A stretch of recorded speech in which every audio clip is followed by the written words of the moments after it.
आज हम आपको गौतम बुद्धा के बारे में 5 सच बातें बताएंगे। हो सकता है हमारे ये बातें सुन के आपके मन में भी कुछ अच्छा विचार आए।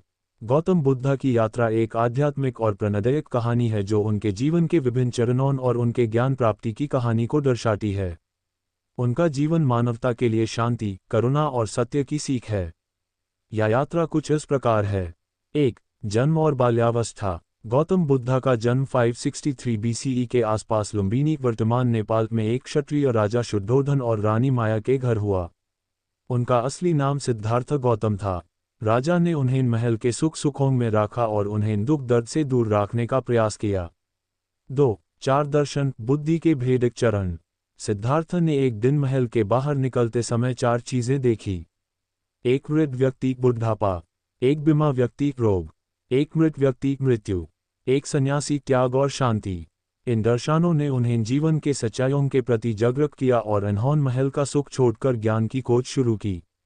3. तपस्या और ज्ञान प्राप्ति। सिद्धार्थ ने 29 की आयु में अपने परिवार और राजाई को त्याग दिया और महाविनिष्क्रमण किया।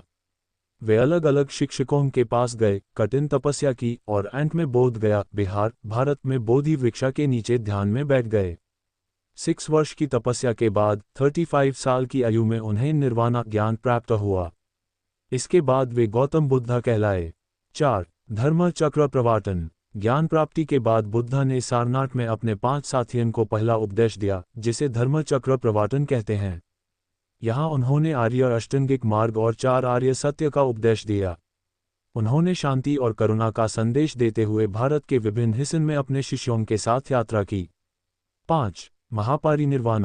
80 साल की आयु में गौतम बुद्धा ने कुशीनगर, उत्तर प्रदेश, भारत में महापरिनिर्वाण प्राप्त किया।